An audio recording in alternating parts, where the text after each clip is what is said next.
medyo magulo lang. Kasi dito ko nilalagay yung mga, mga damit namin ba. May public na CR, walang problema dyan. Ayan, hindi kayo maligo dyan. Para hindi kayo mainitan, on nyo lang tong aircon. Ang dami mo na natulong sa pamilya ko, Pang. Okay lang yan. Ang dami mo namang dramahan sa Kim TS. So ayun mga katapang, papunta kami ni Mama ngayon sa bahay ni Boy Tapang. Tinawagan ko si Boy Tapang, nagkausap na kami. Sabi niya, papuntahin niya kami sa bahay niya. Yung mga damit lang muna namin yung dinala mga katapang kasi babalikan na namin yung ibang gamit. Hirap. Ito yung bahay ni Boy Tapang mga katapang. Ganito kahaba yung bakod niya. So ayun mga katapang, nandito na kami sa bahay ni Boy Tapang. Inaantay lang namin lumabas kasi naligo pa daw. Par! Uy, baka prank lang to ha? Hindi par? Ano tiya? Pinalis tayo sa lupa tinira nyo? Lagi? Pasok dito. Suma? Baka prank lang paparap. Hindi par? Totoo daw par? Ba't kayo pinalis tiya? Gamito na nilang yuta.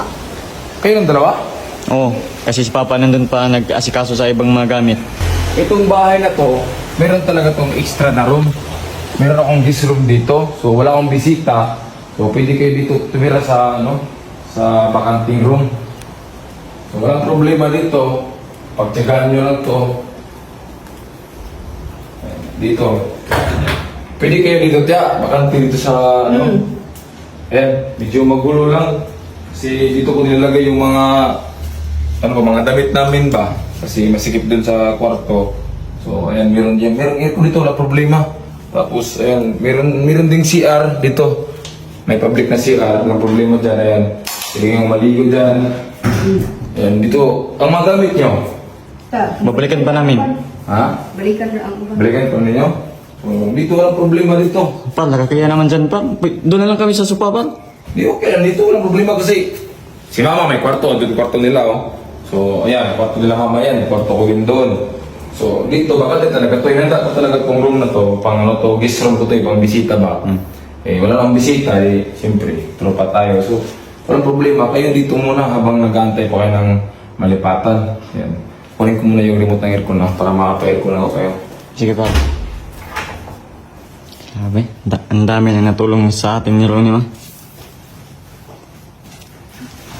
Kaya po salamat ni Ronnie Lord. Isabang gitpilit siya sa tuang ka. Kalisod. Ayan, may aircon para hindi kayo mainitan. On nyo lang tong aircon. Oh. Tapos, lagyan nyo ng gamit dyan. Medyo magulo lang talaga. Salamat talaga para. Ito lang yan, pero huwag kang isipin yan. Hindi. Kasi ang Yan, payalis talaga kayo. Sige. Kasi ang dami mo na natulong sa pamilya ko Pang. Okay lang yan. Ang dami mo namang dramahan sa Kim TS. Ano lang. Wait lang, kunan ko kayo ng towel. Walang towel dyan. Sige pa. May maligop kayo dyan. Oh, huwag kayong mahiya. Ano to? Pang masa-masa lang tayo dito. Isipin nyo lang na pamilya tayo dito. Oh, yan kayo dyan. Diba, apat kayo, no? Apat kayo, no? Apat no. Di ba may kapalit kang maliit na elementary, nasa eskwela ngayon?